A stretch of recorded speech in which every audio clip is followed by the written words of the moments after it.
Hello दोस्तों, स्वागत है आपका हमारे चैनल पर, जहां हम आपको किताबों का ज्ञान सरल और रोचक तरीके से पहुंचाते हैं। आज हम आपके लिए लेकर आए हैं एक ऐसी किताब की कहानी जिसने लाखों लोगों की सोच और जिंदगी को बदल दिया है। हम बात कर रहे हैं रॉबर्ट कियोसाकी की बेस्ट सेलर किताब रिच डैड पुअर डैड की। ये किताब आपको पैसे की समझ, फाइनेंशियल एजुकेशन और अमीर बनने की मानसिकता को गहराई से समझने का मौका देती है। इसमें दो डैड्स की कहानियां हैं, एक अमीर डैड और दूसरे गरीब डैड। दोनों के विचार और फैसले किस तरह से उनकी आर्थिक स्थिति को प्रभावित करते हैं, यही इस किताब का मुख्य संदेश है। इस वीडियो में हम आपको रिच डैड पुअर डैड के 6 सबक, सबसे जरूरी सिद्धांत और प्रेरणादायक कहानियों को हिंदी में सरल शब्दों में समझाने जा रहे हैं। अगर आप अपनी आर्थिक जिंदगी को बेहतर बनाना चाहते हैं तो ये वीडियो आपके लिए एक गाइड की तरह काम करेगा। इसमें आप जानेंगे कि पैसा आपके लिए कैसे काम कर सकता है, संपत्ति और कर्ज में फर्क क्या होता है, क्यों फाइनेंशियल एजुकेशन आपके स्कूल के सिलेबस से ज्यादा जरूरी है और अमीर लोग अपनी सोच से कैसे अमीर बनते हैं। यदि आपको वीडियो पसंद आए तो इसे लाइक और शेयर करें और हमारे चैनल को सब्सक्राइब करना ना भूलें, क्योंकि हमारा लक्ष्य है कि हम आपको वो ज्ञान दें जो आपकी जिंदगी को एक नई दिशा दे सके। चलिए अब बिना देरी के शुरू करते हैं इस अद्भुत सफर को और जानते हैं कि रॉबर्ट कियोसाकी की इस महान किताब ने हमें क्या सिखाया है। तो बात ऐसी है कि रॉबर्ट कियोसाकी, जो कि इस किताब के लेखक हैं, उनके 2 पिता थे। उनके एक पिता जो कि पढ़े लिखे और PhD होल्डर थे, मगर जिंदगी भर गरीबी रहे और गरीबी में ही मरे। इसीलिए ना रॉबर्ट उन्हें पुअर डैड कहते थे। वहीं उनके दूसरे पिता बहुत पढ़े लिखे तो नहीं थे, लेकिन काफी अमीर थे, इसीलिए रॉबर्ट उन्हें रिच डैड बुलाते थे। तो अब ये सोचने की बात है कि किसी भी इंसान के एक ही वक्त में 2 पिता कैसे हो सकते हैं। तो इसका जवाब यही है कि उनके गरीब पिता यानी कि रियल पिता का एक ही सपना था कि रॉबर्ट खूब मेहनत से पढ़ाई करने के बाद किसी बड़ी सी कंपनी में नौकरी करके अपने भविष्य को सुरक्षित कर ले। मगर रॉबर्ट के दूसरे पिता जो कि अमीर थे, वो एक्चुअली में रॉबर्ट के दोस्त माइक के पिता थे और वो चाहते थे कि रॉबर्ट अपनी जिंदगी में कुछ चैलेंजेस को ले, क्योंकि सारे सबक सिर्फ स्कूल में ही नहीं सीखे जाते। कुछ सबक ऐसे होते हैं जिन्हें इंसान अपनी जिंदगी के तजुर्बों से ही सीखता है। तो स्कूली पढ़ाई सिर्फ आपको अच्छे ग्रेड्स तो दिला सकती है, लेकिन जिंदगी की पढ़ाई बहुत कुछ सिखाती है। बेशक पढ़ाई लिखाई की अपनी अहमियत है, मगर सिर्फ इसके भरोसे बैठ करके ही सब कुछ हासिल नहीं किया जा सकता। तो चलिए जानते हैं कि एग्जैक्टली हमें क्या करना है और कैसे करना है। उसके लिए पहला सबक कहता है कि अमीर लोग पैसे के लिए काम नहीं करते। सुनने में थोड़ा अजीब है, लेकिन इस लाइन को समझने के लिए ये कहानी आपकी काफी मदद करेगी। तो होता ऐसा है कि एक आदमी था जिसके पास एक गड्ढा था। जब भी उसे अपने गड्ढे से कुछ मेहनत करवानी होती थी तो वो एक गाजर को उसके सामने लटका देता था। उस गाजर को देखते ही गधा उसे खाने के लालच में काम करता चला जाता था। उसे बड़ी उम्मीद थी कि एक दिन वो उस गाजर तक पहुंच ही जाएगा। अभी उस आदमी के लिए तो एक अच्छी खासी तरकीब बन गई काम करवाने की, मगर बेचारे गधे को कभी भी वो गाजर नहीं मिल पाई। अब पूछिए क्यों? क्योंकि वो गाजर बस एक छलावा है। बहुत से लोग ठीक उस गधे की तरह ही होते हैं। वो मेहनत पर मेहनत के लिए चले जाते हैं, इस उम्मीद में कि एक दिन वो अमीर बन जाएंगे, मगर पैसा उनके लिए महज एक सपना बन के रह जाता है। इस सपने के पीछे भागने से आप उस तक कभी नहीं पहुंच सकते। तो पैसे के लिए काम करने की बजाय पैसे को अपने लिए काम करने दीजिए। जब आप अमीर बनना चाहते हैं तो सिर्फ पैसे कमाने के लिए काम ना करें, क्योंकि जिस तरीके से हम अमीर बनने की राह में कदम बढ़ाते हैं, हमारा डर और लालच हम पर हावी होने लगता है कि कहीं हम गरीब के गरीब ही ना रह जाएं। बस इसी डर से हम और ज्यादा मेहनत करने में जुट जाते हैं। फिर हमारा लालच हम पर हावी होने लगता है। हम उन सारी खूबसूरत चीजों की कल्पना करने लगते हैं जो पैसे से हासिल की जा सकती हैं। अब यही डर और लालच हमें ऐसे चक्कर में उलझा देता है जो कि कभी भी खत्म नहीं होता। तो हम अब और मेहनत करते हैं कि और ज्यादा कमा सके, और फिर हमारा खर्च भी उसी हिसाब से बढ़ने लगता है। तो इसी को अमीर डैड राइट रेस कहते हैं। अब इसका नतीजा ये हुआ कि हम पैसे कमाने के लिए हद से ज्यादा मेहनत करते हैं, खर्च करते हैं, और ये एक ट्रैप है, यानी कि ये एक जाल है और आपको लालच और डर का ये ट्रैप अवॉइड करना है, क्योंकि हम में से ज्यादातर लोग जो अमीर होना चाहते हैं वो इसी ट्रैप का शिकार हो जाते हैं। तो पैसे के पीछे मत भागिए, बल्कि पैसे को अपने पीछे भागने के लिए मजबूर कर दीजिए। आपकी नौकरी लगी है तो आप काम पर यह सोच करके मत जाइए कि हर महीने आपको एक पे चेक लेना है, क्योंकि वो पे चेक आपके सारे बिल्स मुश्किल से ही भर पाता है। वैसे ये हर महीने की कहानी बन जाती है।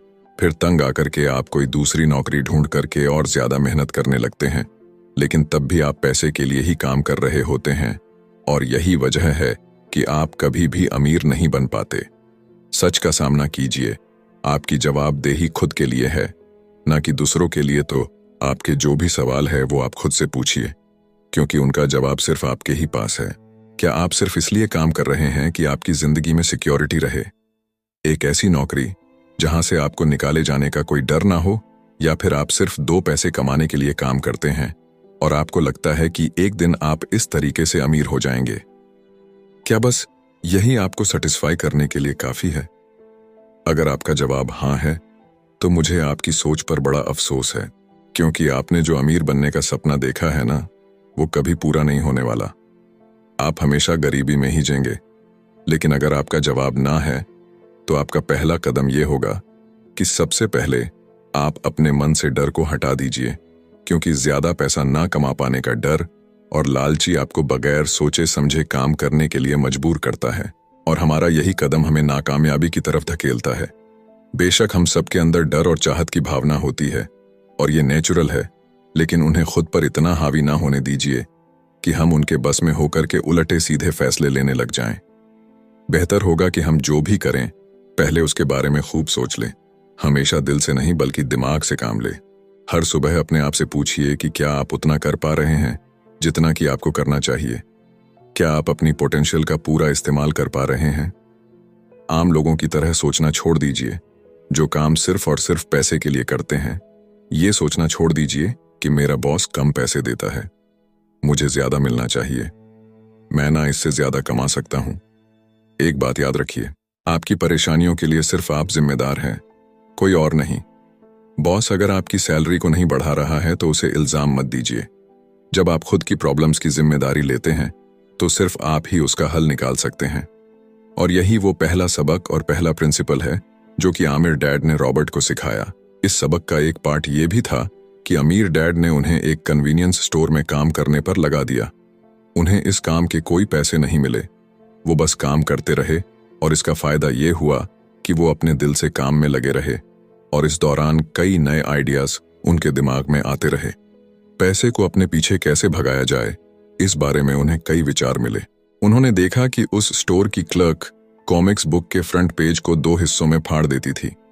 आधा हिस्सा वो रख लेती और आधा हिस्सा फेंक देती थी, तो देर शाम में स्टोर में एक डिस्ट्रीब्यूटर आया करता था।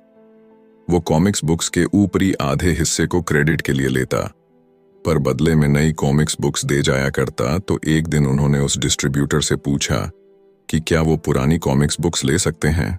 वो इस शर्त पर मान गया कि वो उन कॉमिक्स को बेचेंगे नहीं। ये उनके दिमाग में बिजनेस का एक नया आइडिया था। उन्होंने वो पुरानी कॉमिक्स बुक्स अपने दोस्तों और बाकी बच्चों को पढ़ने के लिए किराए पर देनी शुरू कर दी। बदले में वो हर किताब का 10 सेंट किराया वसूल करते थे। हर किताब सिर्फ 2 घंटे के हिसाब से पढ़ने के लिए दी जाती थी, तो असल मायनों में वो उन्हें बेच नहीं रहे थे। उन्हें उस गैराज पर काम भी नहीं करना पड़ा जहां से वो कॉमिक्स किराए पर देते थे। उन्होंने माइक की बहन को काम पर रखा, जिसके लिए उसे हर हफ्ते $2 दिया जाता, तो एक ही हफ्ते में उन्होंने $9.5 कमाए। और इस तरह उन्होंने सीखा कि पैसे को खुद के लिए काम करने दो, न कि आप पैसे के लिए काम करो। तो इसी के साथ अब आगे है दूसरा सबक, जो कहता है कि फाइनेंशियल लिटरेसी क्यों सिखाई जाए। कहने का मतलब यह है कि 1923 में एज वाटर बीच होटल शिकागो में एक मीटिंग हुई। दुनिया के बहुत से लीडर और बहुत ही अमीर बिजनेसमैन इस मीटिंग का हिस्सा बने। इनमें से थे एक बहुत ही बड़ी स्टील कंपनी के मालिक चार्ल्स शवाब और सैमुअल इंसुल, जो कि उस वक्त की लार्जेस्ट यूटिलिटी प्रेसिडेंट थे, और बाकी कई और भी बड़े बिजनेसमैन। तो इस मीटिंग के 25 साल बाद इनमें से कई लोग गरीबी से मरे, कुछ ने खुदकुशी कर ली, और भी कईयों ने तो अपना दिमागी संतुलन तक खो दिया था। तो असल बात यह है कि लोग पैसे कमाने में इतने मशगूल हो जाते हैं कि वो ये खास बात सीखना भूल जाते हैं कि पैसे को रखा कैसा जाए। आप चाहे जितना मर्जी पैसा कमा लें, उसे बनाए रखना असली बात है। और अगर ये हुनर आपने सीख लिया तो अब किसी भी आड़े टेढ़े हालात, जो अक्सर कहा जाता है कि कोई इमरजेंसी आ गई या कोई अड्डी आ गई या कोई बुरा वक्त आ गया, तो आप उसका सामना आसानी से कर लेंगे। या हो सकता है कि अगर आप ठीक तरीके से प्लानिंग करें तो बुरा वक्त आए ही ना। वैसे लॉटरी में मिलियन जीतने वाले लोग कुछ सालों तक तो मजे से जीते हैं, मगर फिर वापस उसी पुराने हालात में पहुंच जाते हैं। तो अधिकतर लोगों के सवाल होते हैं कि अमीर कैसे बने या अमीर बनने के लिए क्या करें। इन सवालों के जवाब से अधिकतर लोगों को निराशा ही होती है, मगर इसका सही जवाब होगा कि पहले आप फाइनेंशियल लिटरेट बनना सीखें। देखिए, अगर आपको एम्पायर स्टेट बिल्डिंग खड़ी करनी है तो सबसे पहले आपको एक गहरा खड्डा खोदना पड़ेगा, फिर उसके लिए एक मजबूत नींव रखनी पड़ेगी। लेकिन अगर आपको एक छोटा सा घर बनाना हो तो एक 6 इंच कंक्रीट स्लैब डाल करके भी आपका काम चल जाएगा। मगर अफसोस तो इसी बात का है कि हम में से ज्यादातर लोग 6 इंच स्लैब पर एक एम्पायर स्टेट बिल्डिंग खड़ी करना चाहते हैं, और वो ऐसा करते भी हैं तो जाहिर सी बात है कि बिल्डिंग टूटेगी ही टूटेगी। गरीब डैड रॉबर्ट से बस यही चाहते थे कि वो खूब पढ़ाई करे, लेकिन अमीर डैड उसे फाइनेंशियली लिटरेट बनाना चाहते थे। ज्यादातर स्कूल सिस्टम बस घर बनाना सिखाते हैं, मजबूत फाउंडेशन नहीं। स्कूली शिक्षा और पढ़ाई की अपनी अहमियत है, मगर असल जिंदगी में यही सब कुछ नहीं है। और इसी के साथ आगे है तीसरा सबक, जो कि कहता है कि लायबिलिटीज और एसेट्स के बीच में फर्क समझे और हमेशा एसेट्स खरीदे। वैसे सुनने में ये बड़ी आसान सी बात लगती है ना, लेकिन यही एक नियम है जो आपको अमीर बनाने में मदद करेगा। अक्सर गरीब और मिडिल क्लास लोग लायबिलिटीज को यानी कि जिम्मेदारियों को एसेट्स समझ लेते हैं, यानी कि अपनी संपत्ति समझ लेते हैं। मगर अमीर जानता है कि असल में एसेट्स होते क्या हैं, और वो वही खरीदता है अमीर डैड। किस यानी कि KISS किस प्रिंसिपल में यकीन रखते हैं, जिसका मतलब है कीप इट सिंपल स्टूपिड। उन्होंने लेखक और उसके दोस्त माइक को यही सिंपल बात सिखाई, जिसकी बदौलत वो इतनी मजबूत फाउंडेशन रखने में कामयाब रहे। इसी की यही सिंपल बात है कि लायबिलिटीज यानी कि अपनी जिम्मेदारियों और एसेट्स यानी कि संपत्ति के बीच में फर्क को समझे और एसेट्स खरीदे। लेकिन अगर ये इतना ही सिंपल है तो हर आदमी अमीर होता है ना। मगर यहाँ पर मामला उल्टा है। ये एक्चुअली में इतना सिंपल है कि हर कोई इस बारे में सोचता तक नहीं है। लोगों को लगता है कि उन्हें लायबिलिटीज और एसेट्स के बीच में फर्क पता है, मगर उन्हें सिर्फ लिटरेसी के बारे में मालूम है, फाइनेंशियल लिटरेसी के बारे में नहीं। मतलब ये कि इनकम स्टेटमेंट को प्रॉफिट और लॉस का स्टेटमेंट मानकर चलना चाहिए। इसका सिंपल सा मतलब है कि इनकम यानी कि आपके पास कितना पैसा आया, और एक्सपेंस यानी कि आपके पास से कितना पैसा खर्च हुआ। बैलेंस शीट एसेट्स और लायबिलिटीज के बीच बैलेंस बताती है। बहुत से पढ़े लिखे अकाउंटेंट को भी ये पता नहीं होता है कि आखिर बैलेंस शीट और इनकम स्टेटमेंट कैसे एक दूसरे से जुड़े हैं। और अगर हम इस बात को समझना चाहें तो एसेट्स वो चीजें होती हैं जो आपके लिए पैसे कमाने का काम करती हैं। मान लीजिए आप कोई घर खरीद करके उसे किराए पर देते हैं, तो उसी किराए से आप वो लोन भी चुका सकते हैं जो आपने घर खरीदने के लिए लिया था।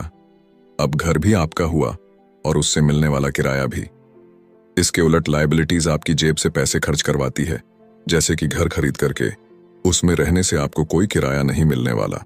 तो अब आप समझ गए होंगे कि अगर अमीर बनना है तो एसेट्स खरीदिए, और गरीब ही रहना है तो लायबिलिटीज। अमीर लोगों के पास ज्यादा पैसा इसलिए होता है कि वो इस KISS keep it simple stupid principle पर यकीन करते हैं।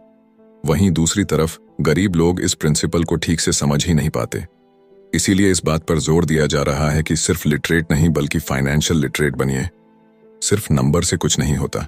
फर्क तो तब पड़ता है जब आप अपनी कहानी खुद लिखे। अधिकतर परिवारों में देखा गया है कि जो मेहनती होता है उसके पास पैसा भी ज्यादा होता है, मगर उसका फायदा क्या? जब सारा पैसा लायबिलिटीज में ही खर्च हो जाए तो आइए समझते हैं कि मिडिल क्लास आदमी अपना पैसा किस तरीके से खर्च करता है। और अगर यही उनका तरीका रहता है तो सारी जिंदगी वो मिडिल क्लास ही बनकर रहेंगे, या क्या पता उससे भी नीचे चले जाएं, क्योंकि आप देख सकते हैं कि उनका सारा पैसा लायबिलिटीज यानी कि जिम्मेदारियों में ही खर्च हो रहा है।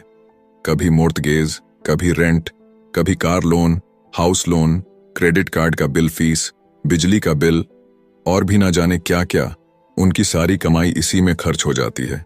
दूसरी ओर गरीब लोग हैं जिनकी कोई लायबिलिटी तो नहीं है, मगर उनके कोई एसेट्स भी तो नहीं होते। वो भी पैसा कमाते हैं, सैलरी पाते हैं, मगर हर रोज के खर्चों में उनका सारा पैसा उड़ जाता है। माना कि एक गरीब आदमी $1000 कमाता है, उसमें से $300 वो अपने छोटे से घर के किराए में खर्च करता है, $200 उसके आने जाने का किराया, $200 टैक्स और $300 खाने और कपड़ों में खर्च हो जाता है। तो अब उसके पास बचा क्या? कुछ भी नहीं, और कभी कभी तो उधार लेकर के भी उसे काम चलाना पड़ता है, जिससे कि वो और भी ज्यादा गरीब हो जाता है। इसके विपरीत अमीर लोग एसेट्स खरीद के रखते हैं, फिर उनके वो एसेट्स उन्हें और पैसा कमा कर देते हैं। उनकी कमाई इस तरह 2 से 4, 4 से 8 होती जाती है। अधिकतर अमीर लोग दिमाग से काम लेते हैं और वो घर लोन पर लेकर उसे किराए पर लगा देते हैं। बिना मेहनत के हर महीने किराया मिलता है, जिससे वो अपना लोन भी चुकता कर लेते हैं। इसे कुछ यूं समझते हैं, आप मानिए कि लोन की इंस्टॉलमेंट $1 है, तो ये अपने घर का $2 किराया वसूल करेंगे, $1 बैंक को देंगे, $1 अपनी जेब में तो हो गया ना, बिना मेहनत के पैसा कमाना। तो एक्चुअली में अमीर डैड और गरीब डैड के बीच बस सोच का फासला है। अपना पैसा कैसे खर्च करें, सिर्फ यही मुद्दे की बात है और कुछ नहीं। 1966 के दिनों में अगर बच्चों से पूछा जाता था कि वो बड़े होकर क्या बनेंगे, तो सबके पास यही जवाब होता था कि वो अच्छे ग्रेड्स लाएंगे और डॉक्टर बनेंगे, इंजीनियर बनेंगे। तब सबको यही लगता था कि अच्छे ग्रेड्स लेकर के वो बहुत पैसा कमा सकेंगे। हालांकि उनमें से बहुत बच्चे आज बड़े होकर के डॉक्टर बन चुके हैं। बावजूद इसके उनमें से काफी लोग आज भी फाइनेंशियली स्ट्रगल करते नजर आएंगे, क्योंकि उन्हें हमेशा यही लगा कि ज्यादा पैसा कमाने से उनकी सारी परेशानियां दूर हो जाएंगी। मगर आज के दौर में ऐसा नहीं है।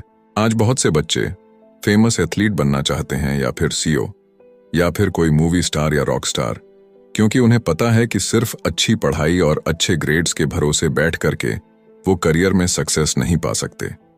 आजकल फाइनेंशियल नाइटमेयर बहुत आम हो गया है। अक्सर नए शादीशुदा जोड़े ये सोचते हैं कि उनकी सैलरी अब डबल हो जाएगी, क्योंकि दोनों जने कमा रहे हैं। एक छोटे से घर में रहते हुए वो अब बड़े घर के सपने देखते हैं, इसीलिए वो पैसा बचाना शुरू कर देते हैं। इसकी वजह से उनका सारा ध्यान सिर्फ अपना कैरियर बनाने पर होता है। उनकी कमाई बढ़ने लगती है तो जाहिर है उसी हिसाब से खर्चे भी बढ़ेंगे। तो मुद्दा मामला ऐसा है कि अब जब आप फाइनेंशियल लिटरेट हुए बिना पैसा बनाते हैं या बिना सोचे समझे उसे खर्च करते हैं, तो होता यह है कि आप पहले से भी ज्यादा खर्चा करने लगते हैं। ये एक ऐसा चक्कर है जो फिर से चलता ही रहता है। नई जोड़े ने अब इतना पैसा कमा लिया है कि वो एक बड़ा घर खरीद सके। उन्हें तो यही लगेगा कि वो अब थोड़े अमीर हो गए हैं, मगर असलियत तो ये है कि बड़े घर के साथ उन्होंने नई लायबिलिटीज भी खरीद ली है। उनके कैश फ्लो में अब प्रॉपर्टी टैक्स का खर्च बढ़ गया है। अब उन्हें एक नई गाड़ी भी चाहिए, फर्नीचर भी चाहिए, सब कुछ नया। उनकी लायबिलिटीज बढ़ती ही चली जा रही है, और ज्यादातर होता यही है कि इनकम के साथ साथ खर्चे भी बढ़ने लगते हैं। फिर एक दिन अचानक इस सच्चाई का खुलासा होता है, मगर तब तक हम इस राइट रेस में बुरे तरीके से फंस चुके होते हैं। फिर ऐसे ही लोग हमारे लेखक रॉबर्ट के पास आकर के पूछते हैं कि अमीर कैसे बना जाए। अब यही सवाल तो मुसीबत की जड़ है, क्योंकि सबको लगता है कि पैसा ही हर चीज का इलाज है। ये मानना ही एक बड़ी गलती है। उनकी समस्या ये नहीं है कि वो ज्यादा पैसा नहीं कमा रहे, बल्कि ये है कि जो कुछ उनके पास है उसे हैंडल कैसे करें। वैसे एक कहावत है जो यहां पर लागू होती है, जब तुम खुद को एक गहरे गड्ढे में पांव तो और खोदना छोड़ दो। क्योंकि ज्यादातर लोग पब्लिक स्पीकिंग से घबराते हैं।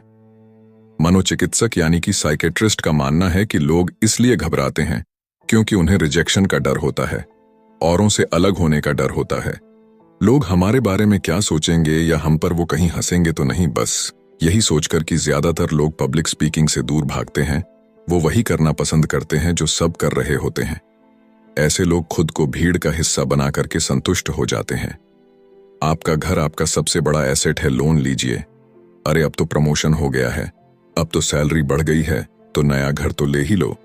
यही सब बातें ना हम लोगों से सुनते आ रहे हैं, और फिर हम भी ना उसी रास्ते पर चल पड़ते हैं, क्योंकि जो सब कर रहे हैं वो जरूर से सही ही होगा। भाई इतने सारे लोग मिलकर के कोई गलती तो नहीं कर सकते। ना ऐसा हम सोचते हैं, राइट? मगर नहीं, ऐसा बिल्कुल भी नहीं है। अमीर डैड ने कहा था कि जापानीज लोग 3 चीजों की ताकत जानते थे: तलवार, कीमती जवाहरात और शीशा। तलवार बाजुओं की ताकत का प्रतीक है, कीमती जवाहरात पैसे की ताकत का, और शीशा खुद के अंदर छुपी हुई ताकत को दिखाता है, और वही हमारी सबसे बड़ी ताकत है। जब आप खुद को जानते हैं शीशे के सामने, अगर आप खुद से सवाल पूछ सकते हैं कि मैं सही हूं या मुझे भी भीड़ का हिस्सा बनकर रहना चाहिए, तो जो जवाब आपको मिलेगा बस वही आपकी असली ताकत है। तो गरीब और मिडिल क्लास खुद को पैसे का गुलाम बनने देते हैं, इसीलिए वो कभी भी अमीर नहीं बन पाते। 16 साल के रॉबर्ट और माइक अमीर डैड के साथ हर उस मीटिंग में जाया करते थे जो वो अपने अकाउंटेंट, मैनेजर्स, इन्वेस्टर और एम्प्लॉयज के साथ रखा करते। यहाँ एक ऐसे अमीर डैड देखने को मिलते हैं जो पढ़े लिखे नहीं हैं, जिन्होंने 13 साल में ही स्कूल छोड़ दिया था, मगर आज वो मीटिंग कर सकते हैं और अपने नीचे काम करने वाले पढ़े लिखे लोगों को ऑर्डर देते हैं, उन्हें बिजनेस के टिप्स समझाते हैं। एक ऐसा इंसान जो भीड़ का हिस्सा नहीं बना, जिसने रिस्क लिया और जिसने लोगों की परवाह नहीं की, जिससे ये डर नहीं था कि लोग उसके बारे में क्या सोचेंगे। इन मीटिंग्स का नतीजा ये हुआ कि लेखक और उनका दोस्त दोनों स्कूली पढ़ाई में मन नहीं लगा पाए। जब भी उनकी टीचर कोई काम देती थी, उन्हें रूल्स के हिसाब से करना होता था, तो उन्हें एहसास हुआ कि स्कूली पढ़ाई किस तरीके से बच्चों की प्रतिभा को निखरने नहीं देती, उसे दबा देती है। उनकी क्रिएटिविटी को मारकर उन्हें एक सांचे में ढालकर इस समाज का एक मशीनी हिस्सा भर बना देती है। और उन्हें टीचर की इस बात से भी इनकार था कि अच्छे ग्रेड्स लाकर के ही सक्सेसफुल और अमीर बना जा सकता है। वैसे एक दिन रॉबर्ट की अपने गरीब डैड से बहस हो गई। उनके पिता का मानना था कि उनका घर उनके लिए सबसे बेस्ट इन्वेस्टमेंट है, मगर वो एक रेड रेस में भाग रहे थे। उनकी इनकम और खर्चे बराबर ही थे, उन्हें पूरा करने के लिए उनके पास एक पल की भी फुर्सत नहीं थी। यही बात रॉबर्ट उन्हें समझाना चाह रहे थे कि उनके पिता के लिए वो घर एसेट नहीं बल्कि लायबिलिटी है। घर पर उनके पैसे खर्च हो रहे थे, बदले में मिल कुछ नहीं रहा था। ये बात उनके गरीब डैड नहीं समझ पा रहे थे। तो बस यही फर्क था गरीब और अमीर डैड के बीच में। खैर, उनकी बहस तो चलती रही। उन्होंने अपने गरीब पिता को बताया कि अधिकतर लोगों की जिंदगी लोन चुकाने में ही निकल जाती है। जिस घर को वो खरीदते हैं उसके लिए वो 30 साल तक लोन भरते हैं, फिर एक और बड़ा घर लेते हैं और अपना लोन रिन्यू कराते हैं। अब घर की कीमत भी उसी हिसाब से बढ़ेगी या नहीं, ये निर्भर करता है। कुछ लोग ऐसे भी हैं जिन्होंने घर खरीदने के लिए एक बड़ी रकम ली थी। जितनी घर की कीमत नहीं थी, उससे ज्यादा कर्ज उनके सर पर चढ़ गया। इसका सबसे बड़ा नुकसान लोगों को ये होता है कि वो बाकी जगह इन्वेस्टमेंट नहीं कर पाते, क्योंकि उनका सारा पैसा उस घर पर लगा है। उन्हें कभी इन्वेस्टमेंट करने का मौका ही नहीं मिल पाता और ना ही वो इस बारे में कुछ सीख पाते हैं, और इसी तरीके से कई एसेट्स उनके हाथों से निकल। अगर इसके बदले लोग सिर्फ एसेट्स पर ध्यान दें तो उनका फ्यूचर कहीं ज्यादा बेहतर हो सकता है। अब उदाहरण के लिए रॉबर्ट की पत्नी के पेरेंट्स एक बड़े से घर में शिफ्ट हो गए। उनका सोचना था कि अपने लिए बड़ा और नया घर लेना एक सही फैसला है, क्योंकि बाकियों की तरह उन्हें भी घर लेना एक एसेट्स लगता था। अगर वो ये जान करके हैरान रह गए कि उस घर का प्रॉपर्टी टैक्स $1000 था, ये उनके लिए बहुत ही बड़ी कीमत थी, और क्योंकि वो रिटायर हो चुके थे तो इतना पैसा टैक्स के रूप में भरना उनके रिटायरमेंट बजट के बाहर था। बेशक हम ये नहीं कह रहे कि आप एक नया घर ना लें, बल्कि हम समझाना चाहते हैं कि जितने पैसे से आप एक बड़ा घर लेंगे, उतने पैसे आप किसी एसेट में इन्वेस्ट करें तो बेहतर होगा। आपका एसेट आपके लिए कमाई करेगा और कुछ ही समय के बाद आपके पास इतना पैसा होगा कि आप आसानी से मनपसंद घर ले पाएंगे, और वो भी बिना किसी लोन के। तो अब सवाल ये है कि अमीर और ज्यादा अमीर क्यों होते रहते हैं, वही मिडिल क्लास आगे क्यों नहीं बढ़ पाते? इसके पीछे भी ना एक वजह है, और कारण एकदम सिंपल है। अमीर एसेट खरीदते हैं जो कि उनका पैसा दुगना करता रहता है। उस पैसे से उनके सारे खर्चे मजे में निपट जाते हैं, और मिडिल क्लास क्या करते हैं, वो तो बस महीने की एक तारीख का इंतजार करते हैं। जब उनकी सैलरी आई तो सारी की सारी सैलरी तो खर्चों को पूरा करने में खत्म हो जाती है, तो इन्वेस्टमेंट कहाँ से होगा? और फिर जब सैलरी बढ़ती है तो उस पर टैक्स भी बढ़ जाता है, और उसी हिसाब से बाकी खर्चे भी। और फिर अंत में वही राइट रेस चलती रहती है। कहने का मतलब ये है कि एक कर्ज में डूबा समाज जहां पर हम रहते हैं, मतलब ये कि अपने घर को एसेट समझना ही वो रीजन है जो कि हमें कर्ज के बोझ तले दबाती है। आज यही अधिकतर लोगों की सोच है। अगर सैलरी बढ़ी है तो लोग सोचते हैं कि अब वो बड़ा सा घर ले सकते हैं, क्योंकि उन्हें ये अपने पैसे का सही इस्तेमाल लगता है। इसके बदले अगर वो पैसा सही जगह लगाया जाए तो उनकी जिंदगी हमेशा के लिए बदल सकती है। लेकिन ऐसा हो नहीं पाता, क्योंकि उनका सारा वक्त हाड़ तोड़ मेहनत करने में चला जाता है। अपनी नौकरी को सेफ जोन समझ करके वे उससे अलग कुछ सोच ही नहीं पाते, और साथ ही उन पर कर्ज का इतना बोझ होता है कि वो नौकरी छोड़ने का रिस्क ले ही नहीं सकते। अब जरा खुद से सवाल कीजिए कि आज आप नौकरी छोड़कर बैठ जाते हैं तो कितने दिन आपका गुजारा चलेगा? क्योंकि अगर आप फाइनेंशियली लिटरेट नहीं हैं, अगर आपने सारी उम्र सिर्फ सैलरी के भरोसे ही काटी है और एसेट्स के बदले आपने लायबिलिटीज पाल ली है, तो यकीनन आपकी जिंदगी बहुत ही कड़ी चुनौती है। सिर्फ नेटवर्थ के भरोसे आपका काम नहीं चल सकता। नेटवर्थ बताता है कि आपके पास वाकई में कितना पैसा है, चाहे वो गैराज में पड़ी पुरानी कार के रूप में ही क्यों ना हो। अब भले ही वो कार कुछ काम की ना हो, जबकि वेल्थ का मतलब है कि आपके पास जो पैसा है उससे आप कितना और पैसा कमा रहे हैं। जैसे कि मान लीजिए कि आपके पास कोई एसेट है जिससे हर महीने मुझे $3000 की कमाई हो जाती है और हर महीने आपके $6000 खर्च होते हैं, तो मैं सिर्फ आधे महीने ही अपना गुजारा कर पाऊंगी। तो सल्यूशन ये होगा कि अपने एसेट से मिलने वाले पैसे को आप बढ़ा दें। जब वो $6000 आपको मिलने लगेगा तो आप रातों रात अमीर नहीं हो जाएंगे, मगर इस तरह आप वेल्थी होने लगेंगे। अब अगर आप अचानक नौकरी छोड़ते भी हैं तो आपके एसेट्स आपका सारा खर्च कवर कर लेंगे। अब वेल्थी तभी बन पाएंगे जब आपके खर्च आपके एसेट्स की ग्रोथ से कम रहे, और इसी के साथ आगे है चौथा सबक, जो कहता है कि अपने काम से काम रखें। दुनिया की सबसे बड़ी फूड चैन मैकडोनाल्ड के फाउंडर रे क्रॉकनी एक MBA क्लास में की स्पीच थी। ये 1947 की बात है। उनकी ये स्पीच बड़ी ही शानदार थी। लोगों को प्रेरित करने वाले स्पीच के बाद जब MBA क्लास के स्टूडेंट्स ने कुछ वक्त उनके साथ बिताने की गुजारिश की तो वो उनके साथ बियर पीने चले गए। बातों बातों में रे ने अचानक एक सवाल किया कि क्या आप लोग जानते हैं कि मैं किस बिजनेस में हूं? अब ये बात तो सबको मालूम थी कि वो हैमबर्गर बेचते थे। इस बात पर वो हंसने लगे और बोले कि उनका असल बिजनेस तो रियल एस्टेट है, क्योंकि मैकडोनाल्ड के लिए हर लोकेशन का चुनाव सोच समझ कर किया जाता है। जहां उसकी फ्रेंचाइज बनाई जाती है वो जमीन भी साथ ही बेची जाती है। तो इसका सीधा सा मतलब है कि मैकडोनाल्ड की फ्रेंचाइज खरीदने वाले को वो जमीन भी खरीदनी पड़ती थी। तो इस तरीके से ये एक रियल एस्टेट बिजनेस भी हुआ। यही सबक अमीर डैड ने रॉबर्ट को सिखाया कि अक्सर लोग खुद के लिए छोड़ करके बाकी सबके लिए काम करते हैं। वो टैक्स पे करके गवर्नमेंट के लिए काम करते हैं, वो उस कंपनी के लिए काम करते हैं जहां वो नौकरी करते हैं, बैंक का मॉर्टगेज देकर उसके लिए काम करते हैं। और ये सब इसलिए क्योंकि हमारा एजुकेशन सिस्टम ही ऐसा है। स्कूल हमें एम्प्लॉय बनना सिखाता है, ना कि एम्प्लॉयर। जो आप पढ़ते हैं वही आप बनते हैं। अगर आपने साइंस पढ़ी है तो डॉक्टर, मैथमेटिक्स पढ़ी है तो इंजीनियर, मतलब जो भी आपने पढ़ा है वो आप बने। अब मुसीबत तो ये है कि इससे छात्रों का कोई भला नहीं हो पाता, क्योंकि वो नौकरी और बिजनेस के बीच के फर्क में उलझ कर रह जाते हैं। जब कोई पूछता है कि आपका क्या बिजनेस है तो आपको ये नहीं बोलना चाहिए कि मैं तो एक डॉक्टर हूं या एक बैंकर हूं, क्योंकि वो आपका प्रोफेशन है, बिजनेस नहीं। कहने का मतलब ये है कि आप जो भी करते हैं उसे अपना बिजनेस बनाइए, नौकरी नहीं।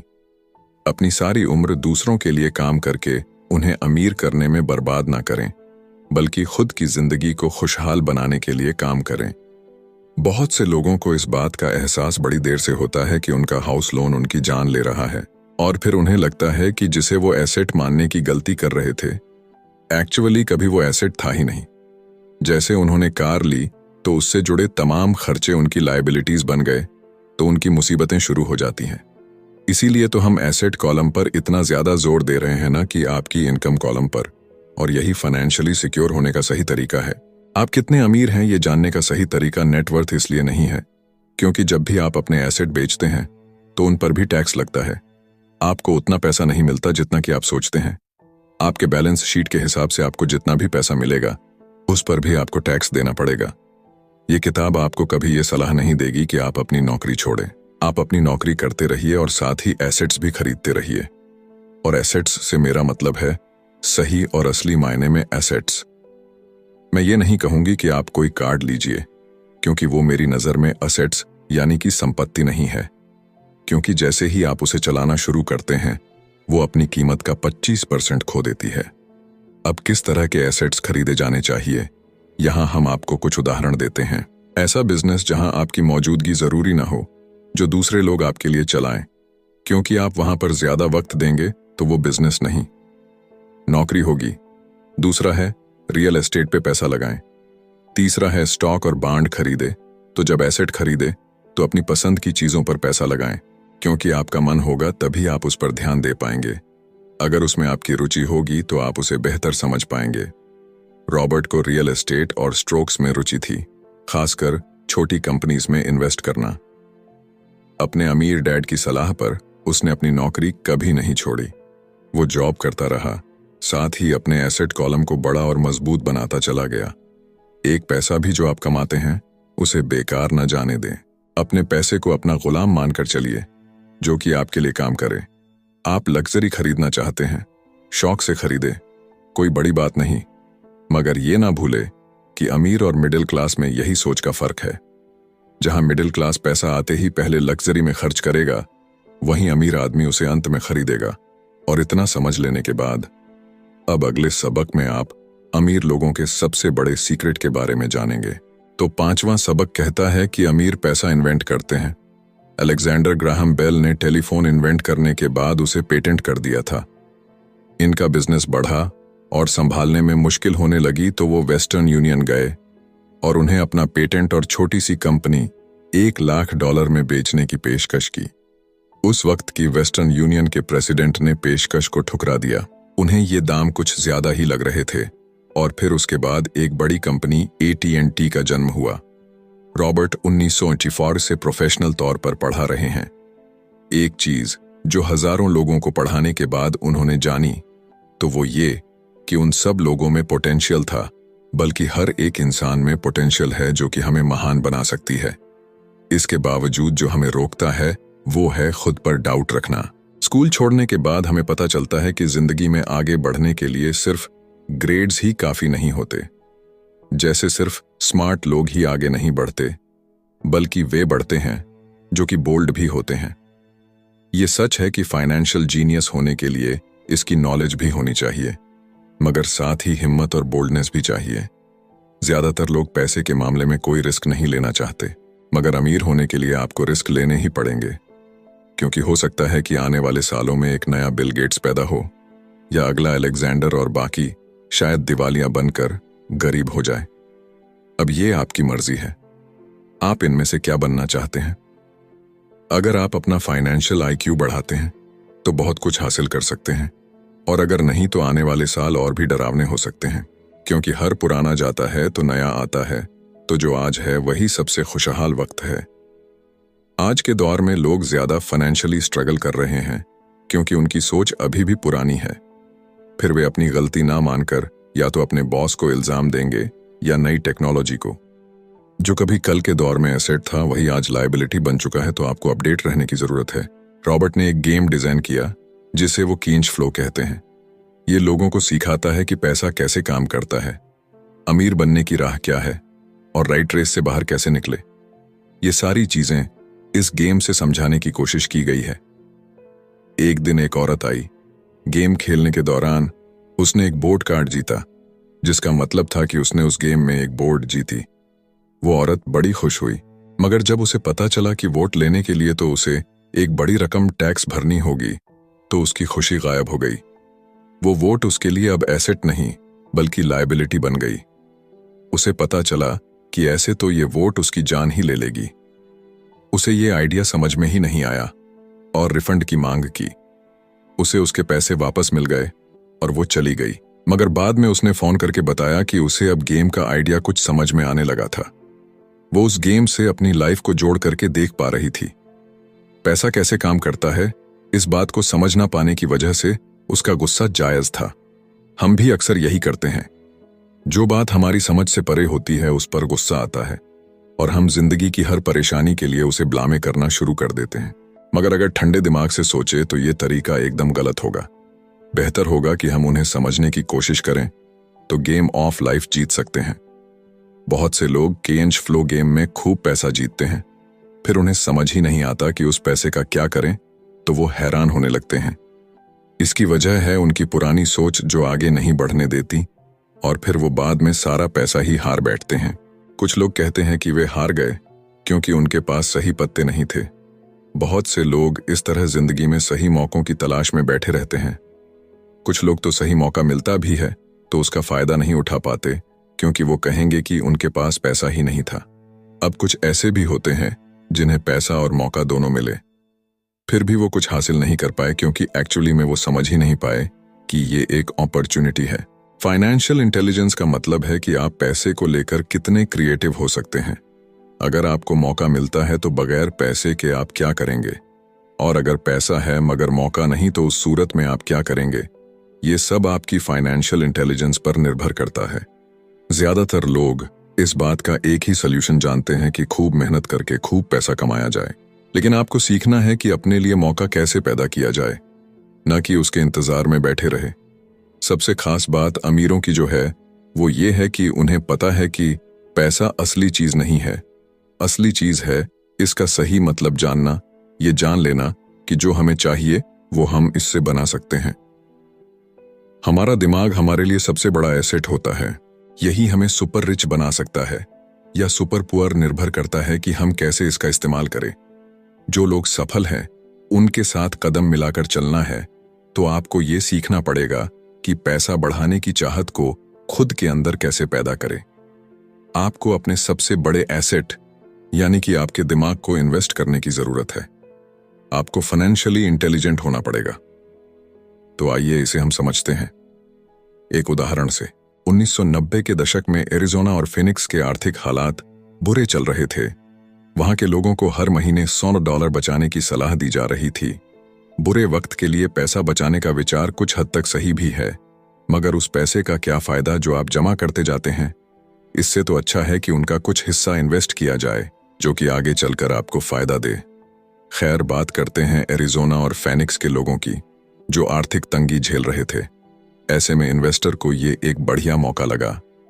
लोग जो अपनी प्रॉपर्टी अपने पौने दामों में बेच रहे थे उसे कई इन्वेस्टर्स ने हाथों हाथ खरीद लिया। रॉबर्ट ने भी $75,000 की कीमत वाला एक घर सिर्फ $20,000 में खरीद लिया। इसके बाद उन्होंने अर्टोनी के ऑफिस में एक ऐड दिया, $75,000 वाला घर सिर्फ $60,000 में। बस इसे लेने के लिए ग्राहक टूट पड़े।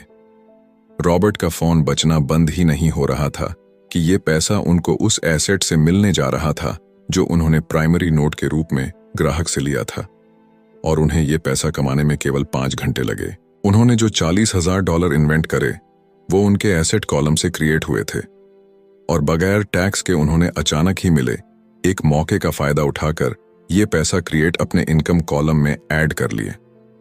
कुछ सालों के बाद ही उनके इस बिजनेस ने इतना पैसा क्रिएट किया कि उनकी कंपनी की कार, गैस, इंश्योरेंस, क्लाइंट के साथ डिनर ट्रिप और बाकी चीजें सब कवर हो गईं। जब तक गवर्नमेंट उन खर्चों पर टैक्स लगाती, इनमें से ज्यादातर चीजें प्री टैक्स एक्सपेंसेस में खर्च हो चुकी थीं। कुछ सालों के बाद ही जो घर $60,000 में बिका था अब वो $1,10,000 का था। अभी भी उनके पास कुछ मौके थे, मगर वो इतने कम थे कि उनके लिए रॉबर्ट को एक वैल्यूएबल एसेट लगाना पड़ता, और अपना वक्त भी तो वो आगे बढ़ गए। उन्हें अब नए मौकों की तलाश करनी थी। अब आप एक सवाल खुद से कीजिए, मेहनत करना भी बहुत मेहनत का काम है। 50% टैक्स भरिए और बाकी बचाइए। अब वो सेविंग्स आपको 5% इंटरेस्ट देगी, और फिर उस पर भी आप और टैक्स भरे। इससे तो अच्छा होगा कि आप अपना पैसा और टाइम अपने सबसे पावरफुल एसेट यानी कि अपने दिमाग पर इन्वेस्ट करें और फाइनेंशियली इंटेलिजेंट बने। ये दुनिया कभी भी एक सी नहीं रहती, जो आज या कल नहीं होगा। कभी मंदी तो कभी तेजी का दौर चलता रहेगा। वक्त के साथ टेक्नोलॉजी और भी बेहतर होती जाएगी। आज मार्केट ऊपर है तो कल नीचे होगा। खासकर स्टॉक मार्केट तो हर रोज बदलता है, मगर इससे आपको क्या फर्क पड़ेगा? अगर आप फाइनेंशियली इंटेलिजेंट है तो क्योंकि आप तो हर हालात के लिए तैयार रहेंगे। आपको जिंदगी में बेशुमार मौके मिलेंगे जहां पर आप अपनी फाइनेंशियल इंटेलिजेंट का फायदा उठा सकते हैं। जरूरत है तो बस उन मौकों को लपकने की। अमूमन हम दो तरह के इन्वेस्टर देख सकते हैं। पहले वो जो पैकेज इन्वेस्टमेंट खरीदते हैं, और ये काफी आसान और बगैर झंझट का काम है। दूसरे इन्वेस्टर अपने लिए खुद ही इन्वेस्टमेंट क्रिएट करते हैं। इनको आप प्रोफेशनल भी कह सकते हैं। जितना ये इन्वेस्ट करते हैं उससे कई गुना ज्यादा पैसा बना लेते हैं।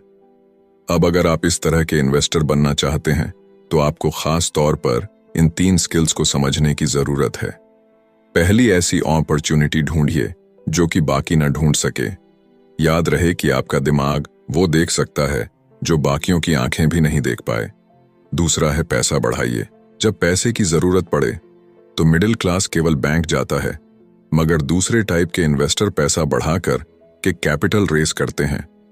उन्हें हमेशा बैंक की जरूरत नहीं पड़ती। और आगे ये तीसरा, स्मार्ट लोगों को ऑर्गेनाइज कीजिए। इंटेलिजेंट लोग वो होते हैं जो अपने से ज्यादा स्मार्ट लोगों के साथ मिलकर के काम करते हैं। इसीलिए इन्वेस्ट करने से पहले अपने इन्वेस्टमेंट एडवाइजर को चुनें। मुझे मालूम है कि यह सब आपके लिए कुछ ज्यादा है, मगर इसके रिवॉर्ड्स तो बड़े ही शानदार हैं। जिंदगी में रिस्क बहुत है, लेकिन उन्हें हैंडल करना सीख करके ही आप अमीर बन पाएंगे। और इसी के साथ आगे है 6वां सबक, सीखने के लिए काम करें, पैसे के लिए नहीं। तो बात ऐसी है कि एक बार एक जर्नलिस्ट ने रॉबर्ट का इंटरव्यू लिया था। रॉबर्ट उसके आर्टिकल पहले भी पढ़ चुके थे और उस जर्नलिस्ट के लिखने के स्टाइल से बहुत ही प्रभावित थे। इंटरव्यू जब पूरा हुआ तो उस जर्नलिस्ट ने रॉबर्ट को बताया कि वो एक मशहूर लेखिका बनकर उनकी ही तरह एक दिन फेमस होना चाहती है। तो रॉबर्ट ने उनसे पूछा, तो ऐसा क्या है जो उन्हें मशहूर होने से रोक रहा है? इस सवाल के जवाब में उस जर्नलिस्ट ने कहा, उनकी जॉब आगे नहीं बढ़ पा रही है। इस पर रॉबर्ट ने सुझाव दिया कि उस जर्नलिस्ट को कोई सेल्स क्लास ज्वाइन कर लेनी चाहिए। जर्नलिस्ट ने बताया कि उनकी एक दोस्त उन्हें पहले ही ये ऑफर दे चुकी है, मगर उन्हें ये छोटा काम लगता है। वो ये भूल गई थी कि रॉबर्ट खुद कभी सेल्स स्कूल जा चुके थे। तो इस बात का पॉइंट ये है कि अगर आपके पास कोई टैलेंट है जिसके दम पर आप कुछ पैसा कमाना चाहते हैं, तो आपका टैलेंट काफी नहीं होगा, क्योंकि उस टैलेंट को कैसे भुनाया जाए जब तक आप ये बात नहीं जानते, आपका टैलेंट यूं ही बेकार है। जब तक आप उसे लोगों के सामने पेश करने का हुनर नहीं सीख जाते, आप कुछ नहीं कमा सकते। तो बेचने की कला सीखने में कोई शर्म की बात नहीं है। किसी भी सेल्समैन को इसके लिए शर्मिंदा नहीं होना चाहिए। एक तो सबसे बड़ा फर्क अमीर डैड और गरीब डैड के बीच में था, वो ये है कि गरीब डैड हमेशा नौकरी की चिंता करते थे कि जॉब हमेशा सिक्योर रहे, क्योंकि एक सेफ जॉब ही उनके लिए सब कुछ थी। जबकि अमीर डैड हमेशा सिर्फ और सिर्फ कुछ सीखने पर जोर देते थे। अमीर बनने के लिए आपको बहुत कुछ सीखना पड़ेगा। इसके अलग पहलू को देखें तो स्कूल हमें रिवॉर्ड करते हैं किसी एक ही खास चीज में महारत के लिए। इसका एक उदाहरण देखिए, जब डॉक्टर मास्टर की डिग्री लेते हैं तो उसके बाद किसी एक स्पेशल फील्ड में डॉक्टरेट करते हैं, जैसे कि पीडियाट्रिक या कुछ और। मतलब एक छोटे से विषय पर उन्हें बहुत पढ़ना पड़ता है उस फील्ड में महारत के लिए, और यही उनका रिवॉर्ड होता है। ऐसे ही बहुत कुछ जानने के लिए जो थोड़ा बहुत आप सीखते हैं, वो नॉलेज तभी आएगी जब आप अलग अलग कंपनीज के लिए काम करेंगे, दुनिया की अलग अलग चीजों को जाएंगे, चीजें कैसे काम करती है, ये सभी बातें अनुभव करेंगे, तभी आपकी नॉलेज बढ़ेगी। शायद यही वजह थी कि अमीर डैड छोटे रॉबर्ट और माइक को अपने साथ लेकर जाते थे जब वे अपने डॉक्टर, अकाउंटेंट्स, लॉयर या किसी प्रोफेशनल से मिलने जाते। जब रॉबर्ट ने मैरिन कॉर्प्स ज्वाइन करने के लिए अपनी हाई पेइंग जॉब छोड़ी, तो उसके गरीब मगर पढ़े लिखे पिता समझ नहीं पा रहे थे कि रॉबर्ट ने ऐसी शानदार नौकरी क्यों छोड़ी। वे गलत तरह से इस फैसले से सख्त निराश हुए। रॉबर्ट ने उन्हें समझाने की हर मुमकिन कोशिश की कि उनका ऐसा करना क्यों जरूरी था, मगर उन्हें तो ये बात हजम ही नहीं हो रही थी। रॉबर्ट ने उन्हें कहा कि वो सीखना चाहते हैं कि खुले आसमान में कैसे उड़े। उन्हें जानना था कि वर्कर्स की टीम को कैसे हैंडल किया जाए। किसी भी कंपनी को अपने बलबूते पर चलाना कितना मुश्किल काम है। रॉबर्ट ये सब सीखना चाहते थे।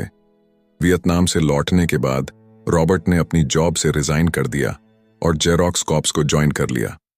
उन्हें यह नौकरी किसी फायदे के लिए नहीं चाहिए थी। वो इतने शर्मीले थे कि किसी को कुछ भी बेचने के ख्याल से ही उन्हें पसीना आ जाता। अपनी इसी कमी को दूर करने के लिए उन्होंने जेरोक्स के सेल्स ट्रेनिंग प्रोग्राम की शिक्षा ली। इसके बाद रॉबर्ट ने खुद अपनी कंपनी की शुरुआत की और अपना पहला शिपमेंट भेजा।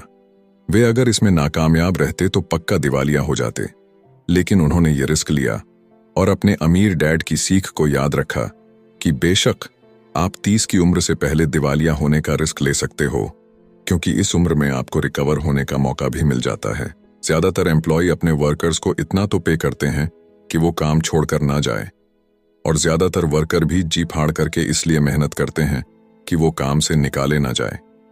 इसीलिए तो उन्हें सिर्फ अपनी सैलरी और कंपनी से मिलने वाले फायदों से ही मतलब होता है।